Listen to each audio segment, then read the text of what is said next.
سلام، اوس هم د 11 بجو خبرونه.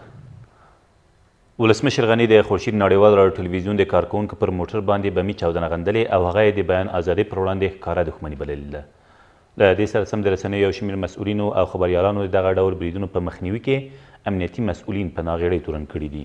دغه پیښه تېر مازدیګر نږدې 5:30 بجې د کابل ښار د 15مې امنیتي حوزې اړوند د تیمنۍ په 5م سړک کې هغه مهال رامنځته شوه چې د خورشید نړیوال راډیو ټلویزیون د کارکوونکو موټر ته څیرمه په یو بایسکل کې ځای پر ځای شوي چاودونکو توکو ته چاودنه ورکړل شوه.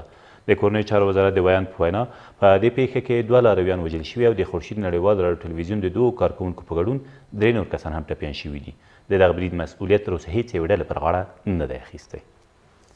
بغل طرف چپ موتر یک انفجار شد بعد از او باز ما دیگه خاک و گرمبست و چیزا شد دیگه نفهمیدیم که چطور گپ شد. ماین مقدسی بود از باسکل جاسازی بودن که کاسر تلویزیون خورشید با میدی انفجار میتن. بیادر اینجا ششتگی بودیم 3 نفر اونجا یک بالا است که گرمبست شد. فکر ده مردم در گریه سیده بود 4 تا 70. اطلاعات کشف و استخبارات ما تهدیدات آمده بود منتهی که در کجا و چین و این رویداد رخ میت از این اطلاع در دست نبود. دشمنای مردم افغانستان امروز یک بار دیگر متاسفانه خبرنگارای عزیز ما را هدف قرار دادن. دشمن توانایی جنگ رویارویی را قسمی که شما شاهد هستین از دست داده و همیشه در تلاش از این است تا وحشت را برپا کنه و در بین مردم عام حملات را اجرا کنه. متاسفانه افغانستان خطرناکترین و ناامن‌ترین کشور برای کار خبرنگاری است، اما تعهد ما را نسبت به اطلاع رسانی و تحقق و نهادینه ساختن آزادی بیان همچو عملات نمیتونه شکننده بسازه. رادیویی در یک حمله زخم برداشتن و 2 هموطن دیگه ما شهید شدند در این رویداد. ما میخوایم بگوییم که هیچ حمله بر غیر نظامی ها به شمول خبرنگاران قابل توجه نیست، باید مورد پیگیری قرار بگیرد. مسئولین امنیتی هم بر ما بگویند که یا کجا تشریف دارند. مثلا تنها مسئولیت از هم است که بگویند این عملات از خارج از افغانستان طراحی شده. متاسفانه در یک حمله وحشیانه باز هم 2 تن از همکاران ما از تلویزیون خورشید شهیدن زخم برداشته که برایشان آرزوی سلامتی میکنیم. اولا دومی که با گذشت هر روز کار اطلاع رسانی و خبرنگاری در کشور به نام افغانستان دشوار شده میره و دشواری‌هایش بیشتر شده میره.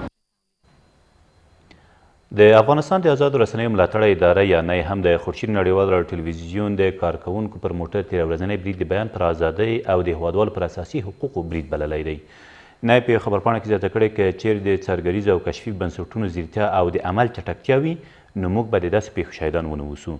دغه بنسټ له افغان حکومته غواړي چې د خورشید نړیوال راډیو ټلویزیون ټپي شویو کارکوونکو ته د ښې درملنې موقع برابره کړي. د افغان خبریالانو د مسؤلیت کمیټې هم د خورشید نړیوال راډیو ټلویزیون د کارکوونکو پر موټر شوې چاودنه په کلکه غندلې ده. دغه کمیټې له افغان حکومته غوښتي چې د خبریالانو او رسنیو د امنیت خوندیینې په برخه کې خپلې ژمنې عملي کړي.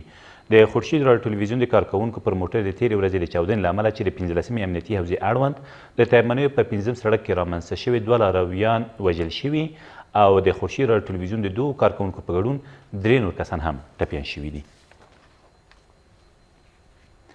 له دې سره سم د ولسي جرګې غړي او د کودامن د خلکو د ټولنیزې شورا مشر میر امان الله ګذر هم د خورشید نړیوال راډیو ټلویزیون د کارکوونکو پر موټر شوی برید غندلی دی. ښاغلي ګذر په یو پیغام کې ویلي د افغانستان دښمنانو په دې برید سره یو ځل بیا وښوده چې خپلو شومو موخو ته د رسېدو لپاره له هر بشري ضد کړنې ان پر رسنیو له بریده مخ نه اړوي. نوموړي همدا سپړه کړې ترهګر نشي کولی چې په دې ډول بریدونو سره رسنۍ او د بیان ازادي محدوده او د اطلاع رسونې په برخه کې د رسنیو او خبریالانو اراده کمزوري کړي. په ورته وخت کې د جمعیت ګوند اجرایه رئیس عطا محمد نور هم دغه برید غندلی دی. او د بغلان په مرکز کې د یوې چاودنې له امله یو پولیس وژل شوی او 3 نورې ټپیان دي. د دغه ولایت امنیتي مسؤلین وایي دغه پیښه نن سهار نږدې 9:30 بجې د پلخمري ښار په شهرنو سړک کې رامنځته شوې ده. د سرچینې په وینا د ټپیانو روغتیایي وضعیت ښه دی. دا تر دې مهاله وروستي خبرونه، تر بیا مو الله امد.